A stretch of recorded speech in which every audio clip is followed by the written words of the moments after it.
यमुना आज हमारे स्कूल में काजल क्लास 11 हाउस गंगा हाउस, ये आपकी कैप्टन है। आप लोगों का काम पता लग गया? चलो आज के लिए इतना ही है। अब दो बैठ दो। अब ये जो टीम बैठी है यहाँ सामने, ये जो आज कंपटीशन है लगभग बच्चों को पता ही होगा। इस कंपटीशन में बेसिक साइंस से स्टार्ट कर रहे हैं हम आगे, फिर तुम्हारी एसएस वगैरह के या इंग्लिश के ये सब कंपटीशन इसी प्रकार से होंगे। ये स्टार्टिंग है। यहाँ पर देख लो कैसे करने हैं, किस तरह के क्वेश्चन फेस करने पड़ेंगे आगे।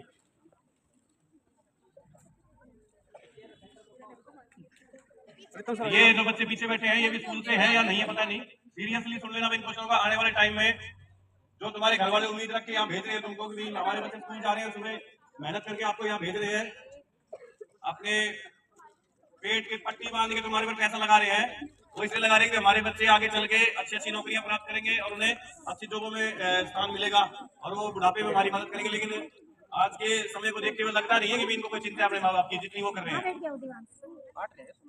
ये जो कॉम्पिटिशन्स वगैरह हो रहे हैं इनको मजाक में न लिया जाए। आने वाले टाइम में ये गवर्नमेंट तुम्हारे सामने यही क्वेश्चन पेपर बना के रखेगी जब तुम ये कहोगे मुझे नौकरी चाहिए, पुलिस की चाहिए, मुझे सेना की चाहिए, मुझे ये नौकरी चाहिए, मुझे लेफ्टिनेंट बनना है, मुझे कर्नल बनना है।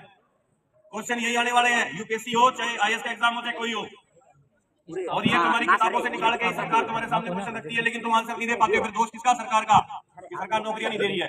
ये कोई नहीं देखता कि भाई हमारे घर के बच्चे पढ़ाई नहीं कर रहे हैं। ओए इसको उठाओ सर, भगा जाओ। नहीं आ रही है यहाँ कोई चुटकुला कंपटीशन थोड़ी है।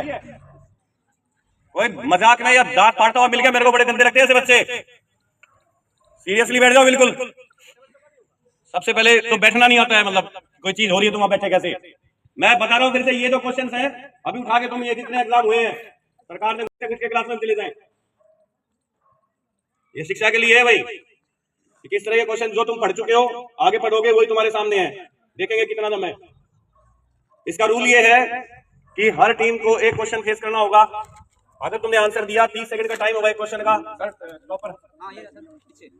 सर रोक देंगे भाई टाइम को, फिर वो नेक्स्ट हाउस की तरफ ट्रांसफर हो जाएगा, यानी उनको बोनस पॉइंट मिलेगा। देख लो बाद में हो गया बीच में डिस्टर्बेंस नहीं है। मैंने मान लो पहला क्वेश्चन गंगा हाउस को किया, गंगा हाउस से 3 सेकंड में आंसर दिया तो इनके मार्क्स ऐड हो जाएंगे। नेक्स्ट क्वेश्चन फिर उनका अगले हाउस का नंबर आएगा। अगर इन्होंने आंसर नहीं दिया तो वो तुम्हारा क्वेश्चन नेक्स्ट हाउस को ट्रांसफर होगा, वो उसके नंबर तुम्हारे वाले उनको मिलेंगे, फिर वो अगला क्वेश्चन भी उन्हीं को मिलेगा। वो बोनस है, तुम किसी का भी बोनस ले सकते हो और कोई बड़ा रूल है नहीं। 30 सेकंड का टाइम है, एक क्वेश्चन के लिए 30 सेकंड का टाइम है सर। 20 सेकंड में आंसर देते हो ठीक है, नहीं दे पाते हो तो अगले हाउस में ट्रांसफर हो जाएगा।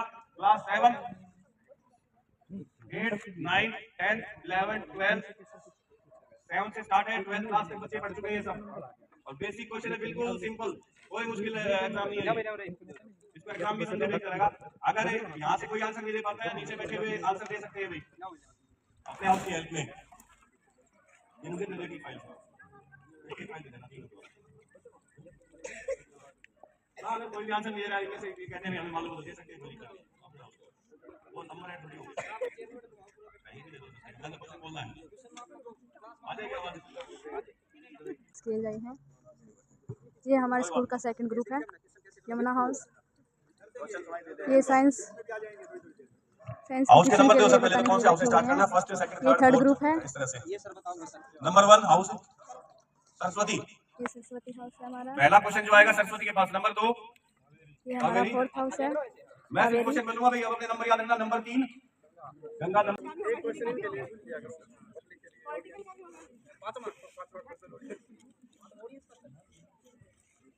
अभी सिंपली क्वेश्चन का राउंड था ये पहला।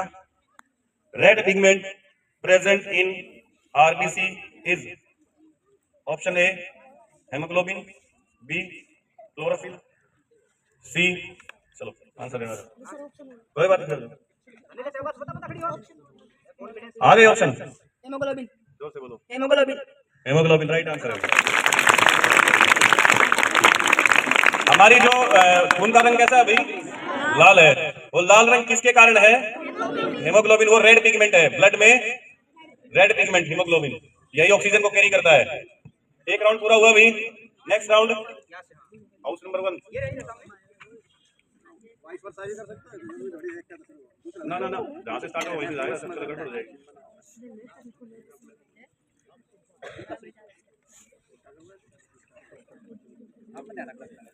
शुरू करने के बाद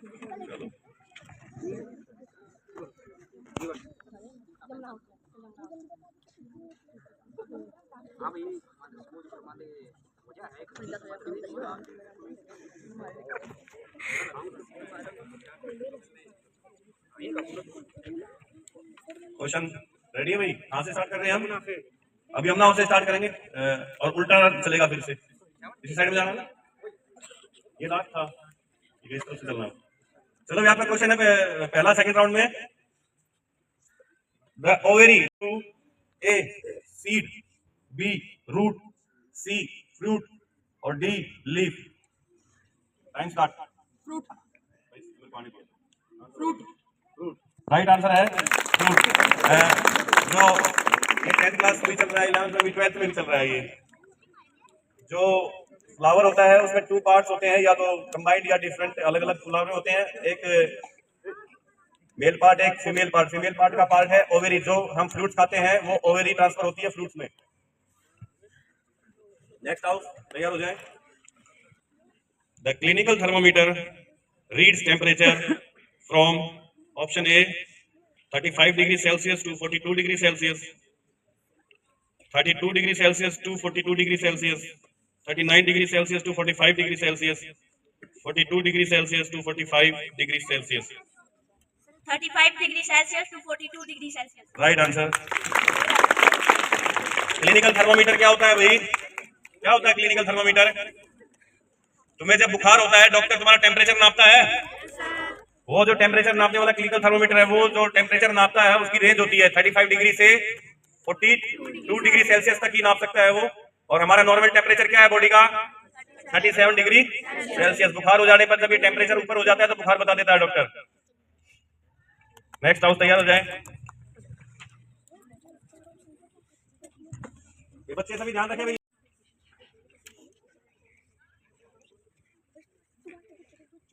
ये भाई अभी अभी एक एग्जाम में अपने ग्रुप डी के एग्जाम में क्वेश्चन आया था, तुम्हारे सामने वही आ रहा है। बड़ा सिंपल क्वेश्चन था, नहीं दे पाने के लोग answer.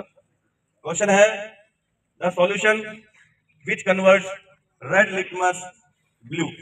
A neutral, B base, C acid, D none of these. वह सॉल्यूशन जो रेड लिटमस को ब्लू में कन्वर्ट कर देता है। बेस। Right answer. लंबा बेस बोल दिया।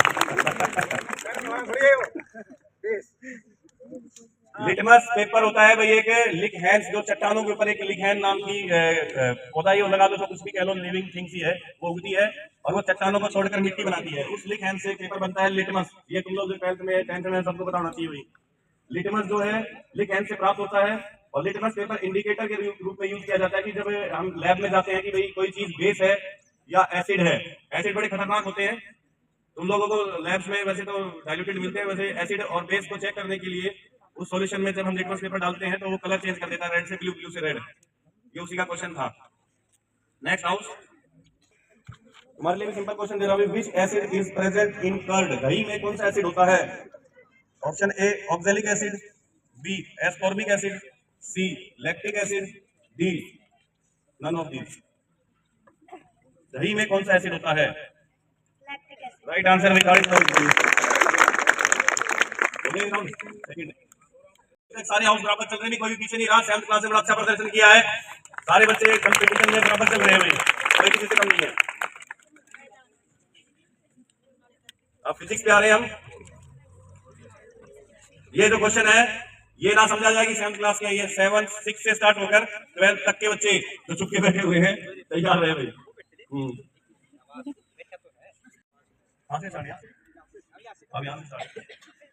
क्वेश्चन नंबर 1 थर्ड राउंड, ध्यान से सुनो भाई। No change in the position of an object, no change in the position of an object is called A velocity, B acceleration, C motion, D rest. Right answer. ये किसकी file थी? आधे question कर रखे तूने और फाइल।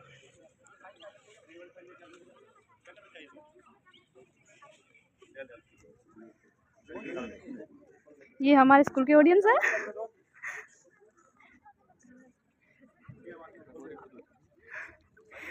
समा रहे कुछ बच्चे।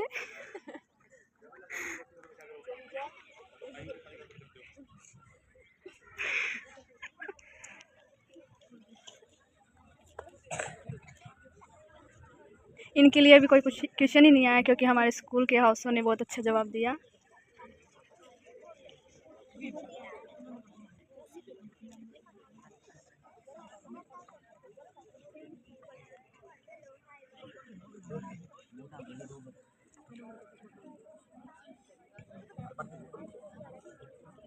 किसका नंबर है? Stomata absorb dash from the air. A oxygen, B nitrogen, C hydrogen, D carbon dioxide.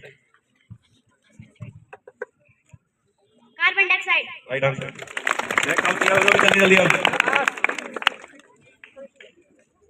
The male reproductive part of the flower is carpel, pistil, petal, stamen. Carpel, pistil, petal, stamen. The male reproductive part of the flower. Male reproductive part of the flower. Both carpel और pistil. ये female part है. Wrong answer भाई. Question transfer to house. Yamuna house. एक number काट कर देना. एक ही सेम कटेगा. The male reproductive part of the flower, carpel, pistil, petal, stamen. Stamen, right answer है.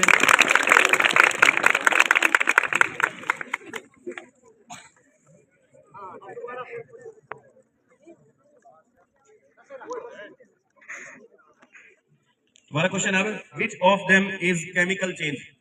दो तरह के चेंज होते हैं, फिजिकल चेंज, एक केमिकल चेंज. इनमें से ये कौन सा चेंज है? ये बच्चे साथ बैठ जाओ. देखना सर सामान को राउंड मारते हो. Which of them is chemical change? A burning, B photosynthesis, C digestion, D none of these. D all of these. All of these. Right answer. बढ़िया बजा कर दो आज फोन में कहां से स्टार्ट करना है सर?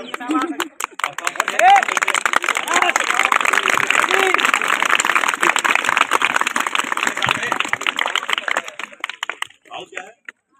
कावेरी हाउस से स्टार्ट हो गया भैया.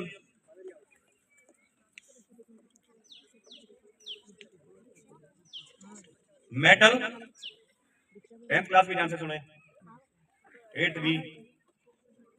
Metal which are so soft and can cut with a knife. A lithium, B sodium, C potassium, D all of these.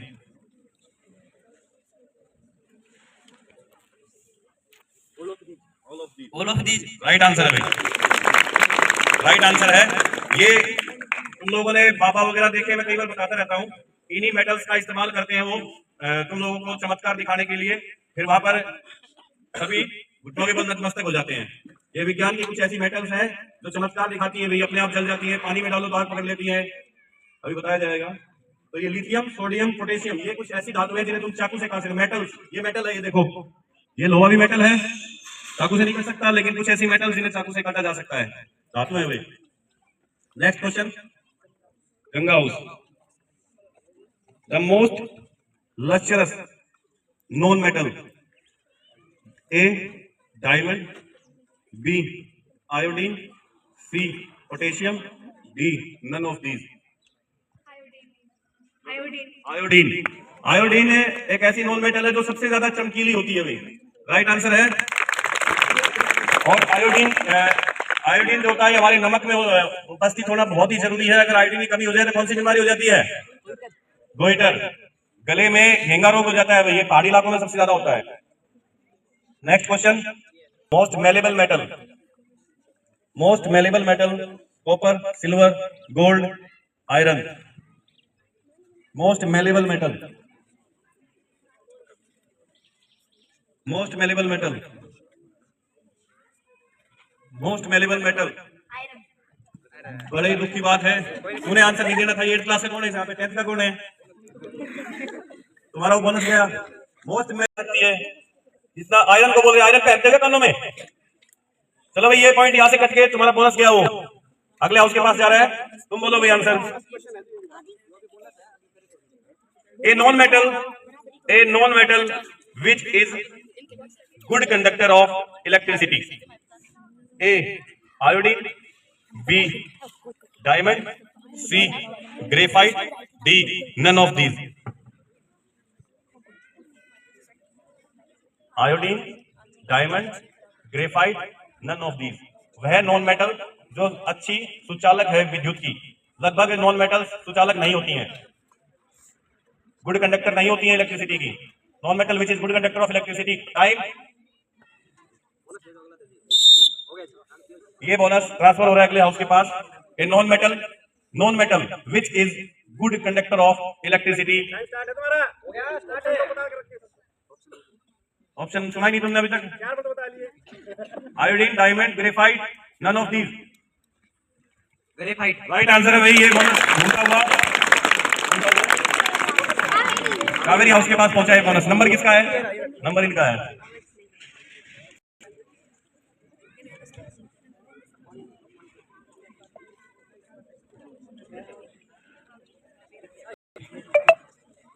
ये लेसन काफी मार्क्स का आता है, अभी बोर्ड में 8th क्लास से स्टार्ट होकर चलता है। तैयार कर दिए गए बच्चे भी।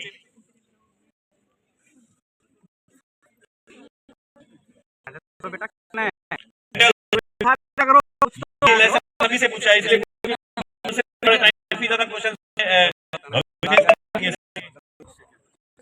ध्यान से सुनो। Metal that can catch fire if kept in the open, hence they are immersed in kerosene oil.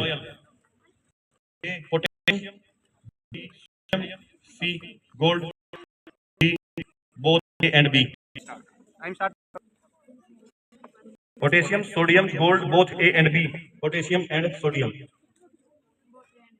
Both A and B. Both A and B. Potassium और सोडियम मोस्ट रिएक्टिव मेटल्स में आते हैं। ये इतने ज्यादा रिएक्टिव होते हैं, अगर इन्हें ओपन में अगर मैंने पानी में हाथ डाला और ऐसे किया तो तुम सब हाथ जोड़ने लगोगे, आग लग जाएगी एकदम से, हाथ पे आग लग जाएगी, हाथ पे आग लग जाएगी, क्योंकि मैं पानी में डालकर पोटेशियम या सोडियम को मसल के लाऊंगा हाथ से और फिर भाग से आग जला दूंगा और फिर बहुत बड़ा बाबा बन जाऊंगा। ठीक है भाई, सब के सब मस्तक। सभी अपना स्कोर सुने। Saraswati house 40, Kaveri house 50, Ganga house 30, Yamuna house 40,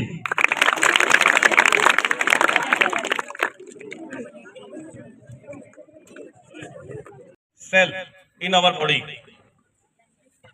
blood cell, bone cell, fat cell, nerve cell. Nerve cell. Right answer है भाई। Nerve cell is the largest cell in our body. Neuron, nerve cell क्या होता है? नर्व सेल कहाँ present होता है? Brain में। Next question के लिए अगली टीम तैयार हो।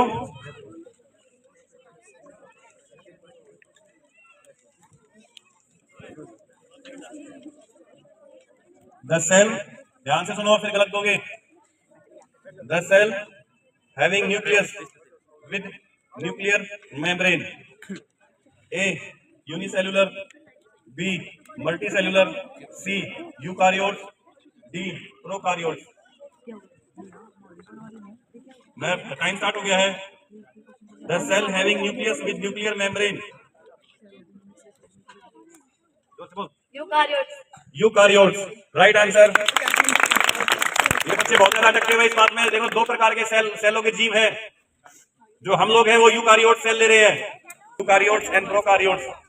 यूकारियोट सेल जो होते हैं ये मल्टीसेलुलर्स में होते हैं और इनमें न्यूक्लियस में न्यूक्लियर मेम्ब्रेन होती है। जो प्रोकारियोट्स होते हैं उनके न्यूक्लियस में न्यूक्लियर मेम्ब्रेन नहीं होती, साइटोप्लाज्म में घुले हुआ होता है उनका DNA. Next question transfer to Saraswati house. Plays a central role in cellular reproduction. Dash plays a central role in cellular reproduction. A cell membrane, B cytoplasm, C mitochondria, D nucleus।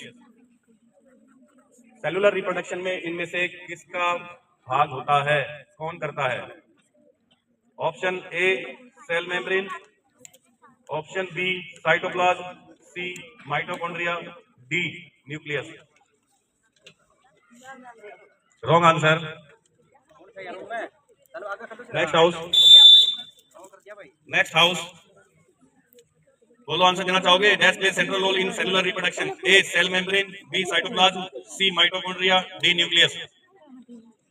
Nucleus, mitochondria, cytoplasm, cell membrane.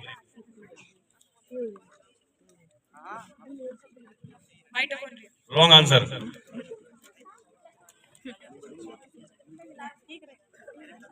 अब ये question मैं change करूंगा भी क्योंकि option ही खत्म हो गए हैं। तुक्का मारने के लिए अच्छा है, मैं क्वेश्चन चेंज कर रहा हूँ। ये जो बोनस पॉइंट है न्यूक्लियस। चलो ठीक है, तो दे देते आगे से एक क्वेश्चन दो बार रिपीट होगा। राइट आंसर है न्यूक्लियस। अरे भाई reproduction, the material synthesized near the endoplasmic reticulum is packaged and dispatched to various targets inside and outside the cell through A. rough endoplasmic reticulum, B. Golgi apparatus, C. mitochondria, D. smooth endoplasmic reticulum. Materials synthesized near endoplasmic reticulum, packaged and dispatched to various targets inside and outside the cell by RER, Golgi apparatus, mitochondria, SER. Golgi apparatus right answer है। ये सभी बच्चे जिनको मैंने cell पढ़ाया है, चाहे 7th में है, चाहे 8th में है, चाहे 9th में है, कितनी बार बताया है। सेल एक फैक्ट्री है, फैक्ट्री में protein manufacturing site RER, fat manufacturing site SER, और जो गोल्गी apparatus है ये पैकेज, ये वो ब्रांच थी जो पैकेजिंग करती थी प्रोटीन की, उसे डिस्पैच करती थी। पोस्ट ऑफिस लगा लो। नेक्स्ट क्वेश्चन भाई शाबाश, ये आंसर दिया उन्होंने काफी सोच समझ के।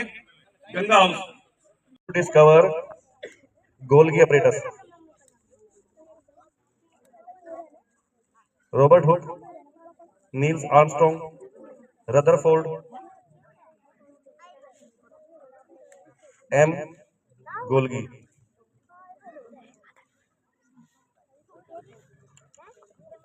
टाइम देखो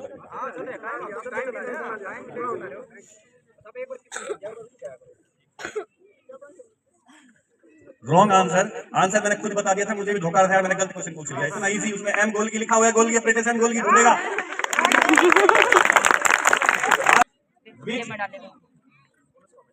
कनेक्टिव टिश्यू ट्रांसपोर्ट, आवाज बंद। Which connective tissue transport gases, digested food, hormones and waste materials to different parts of the body. A. blood, B. bone, C. cartilage, D. tendon. Blood right answer है। देखो भाई, जो blood होता है वो कौन सा टिश्यू है? कनेक्टिव टिश्यू है। कौन सा टिश्यू है? ब्लड। ब्लड, ये भी क्वेश्चन आता है, ब्लड कौन सा टिश्यू है? कनेक्टिव टिश्यू है। और कनेक्टिव टिश्यू ब्लड होता है। ब्लड का काम होता है ट्रांसपोर्टेशन। क्या ट्रांसपोर्ट करता है? बॉडी में सभी चीजें जो हमें चाहिए, सेलों में ऑक्सीजन लेके जाता है, वेस्ट मटेरियल कार्बन डाइऑक्साइड को वापस लेकर आता है। और इस तरह से डाइजेस्टिव फूड, हार्मोन्स, जो कुछ भी हम यूज करते हैं, तुम्हें इंजेक्शन क्यों लगाया जाता है? ब्लड में डायरेक्ट एंट्री करवा दी जाती है दवाई की, ब्लड से जल्दी ट्रांसफर हो जाती है फिर वो तुम्हारी साइट पे, सेलों में। Which connective tissue connects muscles to bones? Which connective tissue connects muscles to bones? A. adipose, B. areolar, C. cartilage, D. tendon.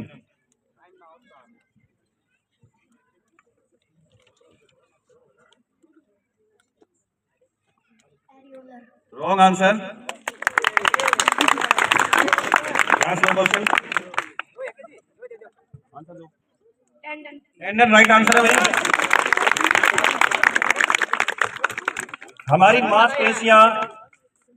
मांसपेशियां हड्डियों के साथ जुड़ी हुई हैं, कोई भी चीज अलग नहीं है। और मांसपेशियां जिस टिश्यू के द्वारा, जिस कनेक्टिव टिश्यू के द्वारा हड्डियों से जुड़ती है, उस टिश्यू का नाम है tendon. Right answer.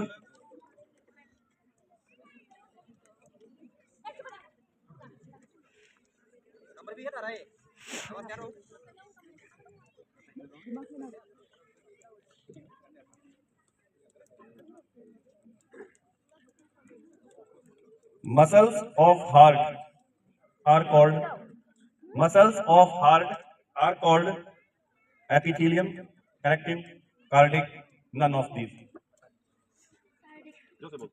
Right answer है। इन्होंने अपना बोनस पॉइंट भी गेन किया और अपने क्वेश्चन को भी गेन कर लिया है, शायद बहुत आगे चले गए हो।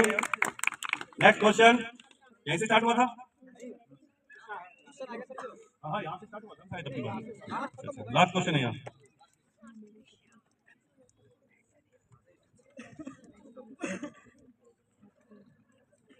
Which tissue is responsible for movement in our body? A. Epithelium, B. Connective, C. Muscular, D. Nervous. Muscular. Right answer है। एक राउंड समाप्त हो गई। दो राउंड कंप्लीट हो गए, अभी तक के बता दो। हाँ शाबाश, कौन सरस्वती हाउस सरस्वती कौन सी है? आप करो आंकड़ा करो सरस्वती। हाँ 50, Kaveri 80,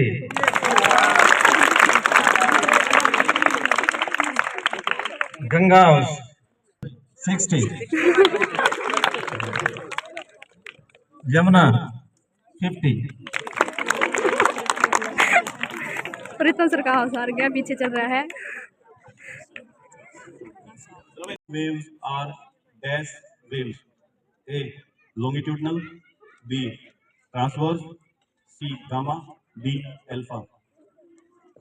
Longitudinal. Longitudinal waves right answer है भाई। ताली जोर से बजाइए।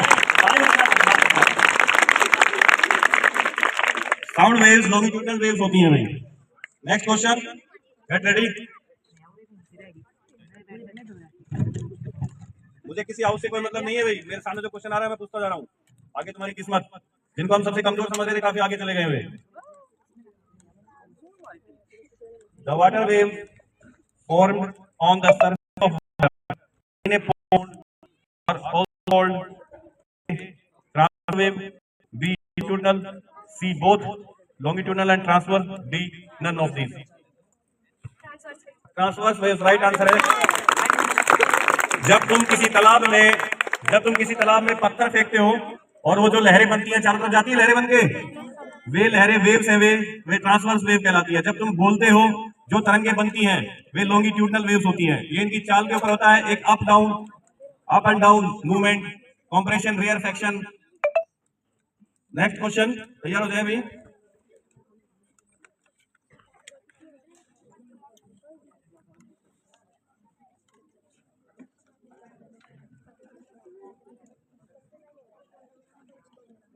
The number of oscillations per unit time is called A. amplitude, B. sound, C. frequency, D. wavelength. Number of oscillations per unit time: amplitude, sound, frequency, wavelength. सोच समझ के answer देना भाई। Number of oscillations per unit time. Frequency right answer. बच गए भाई ये लोग, कई लोग इन्हें डिस्टर्बेंस गलत दे रहे थे, बच गए हैं।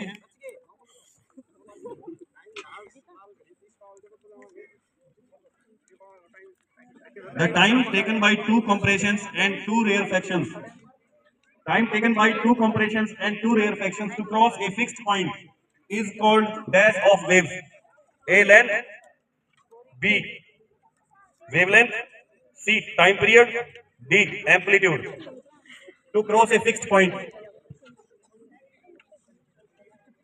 9th class, 8th class कोई तो बैठा हुआ है यहाँ? 10th class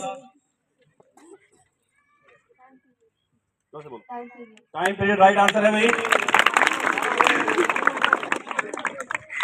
सोच समझ के आंसर दें, बिल्कुल पढ़ रखा है तुमने लेकिन घबरा रहे हो। हो गया? Called A. inertia, B. momentum, C. force, D. none of these. Product of mass and velocity. Momentum right answer है भाई। Next question, the SI unit of force is Newton power hertz meter. Newton right answer. The SI unit of acceleration, SI unit of acceleration: A.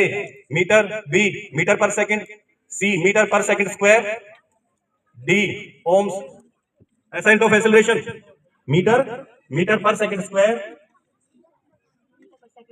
Metre per second square right answer है। आगे चलता SI unit of frequency, SI unit of frequency A metre, B hertz, C newton. Hertz right answer. SI unit में गए चारों हाउसों ने SI unit को clear किया है। अभी किसी के लिए मुश्किल था या किसी के लिए आसान है, मैंने कुछ नहीं बोला इसमें। अब क्वेश्चंस आते हैं, कहां से स्टार्ट होगा? अब इधर से।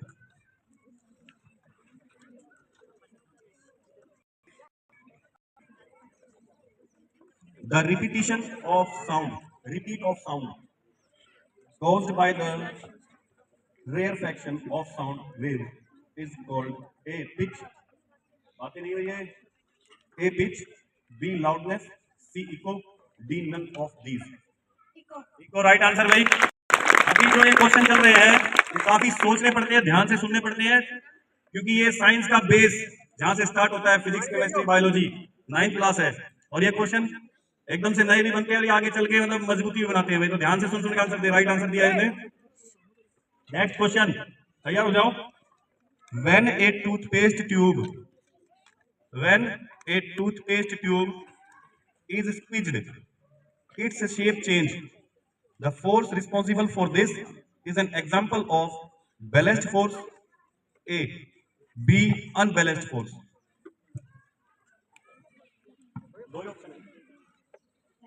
रॉन्ग आंसर है। मैंने पहले भी बताया था इसमें कोई मोशन नहीं होता, सिर्फ शेप चेंज होता है, अनबैलेंस्ड फोर्स है ये।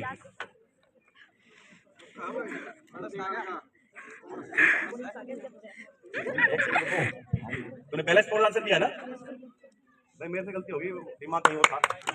ये राइट आंसर है। ये निशान गलत लगा रखा था इस लड़की ने आंसर पे, मैं इस पे ध्यान दे गया। लड़की ने इसने गलत निशान लगा रखा आंसर पे, आंसर बैलेंस फोर्स होगा इसका, क्योंकि अनबैलेंस फोर्स पे मोशन होता है, बैलेंस फोर्स में सिर्फ शेप चेंज होता है। ये आंसर राइट है, बैलेंस फोर्स। मैंने सिर्फ लड़की पे विश्वास कर लिया जिसने आंसर लगा रखे थे।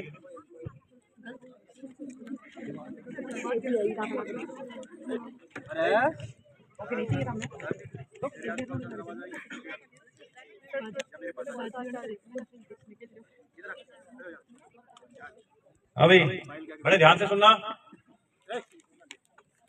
Which unbalanced force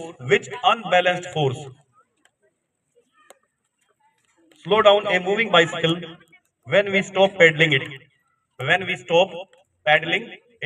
कौन सी अनबैलेंस्ड फोर्स साइकिल को रोक देती है जब हम पेडल मारना रोक देते हैं? A gravitational force, B frictional force, C pressure, D none of these. Friction right answer. Frictional force अगर धरती पर ना हो तो अगर एक बार तुम गिर गए तो लिपटते रहोगे, पूरी जिंदगी फिसलते रहोगे। ये फ्रिक्शनल फोर्स तुम्हारे जूतों में देखो नीचे ये जो दिए हुए हैं ना कट्टे, टायरों में कट होते हैं, ये फ्रिक्शन के लिए होते हैं, जब हम रुकना चाहें तो रुक जाएं। अगर फ्रिक्शनल फोर्स ना हो तो हम रुक नहीं सकते हैं, कभी भी नहीं रुक पाएंगे धरती पे। राइट, लास्ट राउंड है भाई। अब ये ना अभी लास्ट राउंड चल रहा है, मतलब अच्छा 9 है, लास्ट क्वेश्चन है, लास्ट। चलो इस राउंड का लास्ट क्वेश्चन है। बच्चों ने फाइलें भी तो गायब कर रखी है ना, काम भी आधे अधूरे हैं। सर एक मिनट बात करना, पवन sir.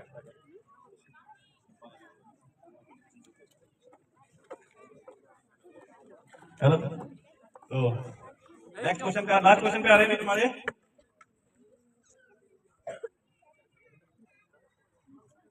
Displacement is dash quantity, A vector, B scalar, C none of these. Displacement is, बड़े ध्यान से सोच के क्वेश्चन देना भाई। Right answer. इसी के साथ ये राउंड समाप्त होता है। एक राउंड लेना है कितने का? 9 पे कर दो, बहुत है, बहुत हो गए तो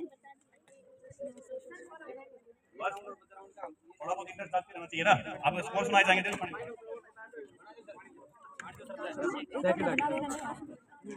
अभी आज का तुम्हारा साइंस क्विज कंपटीशन समाप्त होता है। इसी के साथ अपने स्कोर बताए जाएंगे। और जितने बच्चे हैं जो ये सोचते हैं कि हमारे नंबर आने वाले, छोटे बच्चे, इनको उठा के यहाँ बैठाऊंगा, एक दिन पकड़ के यहाँ बैठाए जाएंगे, आंसर नहीं दिए फिर कुत्ते भी जाएंगे, यहाँ प्राइज नहीं मिलेगा, सिर्फ पिटाई भी मिलने वाली है। अगले सैटरडे के लिए जीके क्वेश्चन के लिए तैयार है ना भाई?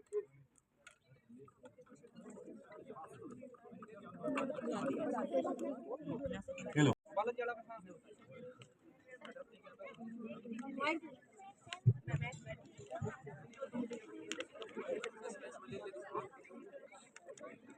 सुनिए रिजल्ट। आज की क्विज कंपटीशन का रिजल्ट इस प्रकार है।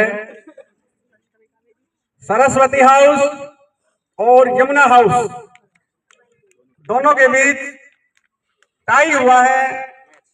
80-80 नंबर लेकर दोनों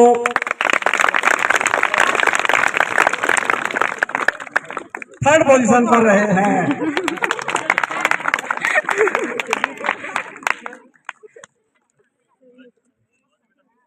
गंगा हाउस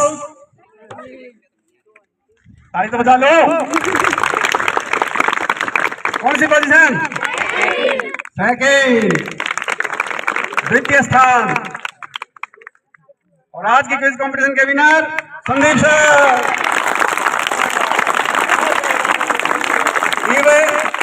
ये देंगे इनाम। कावेरी हाउस खड़े हो जाए। शाबाश। 110 पॉइंट्स।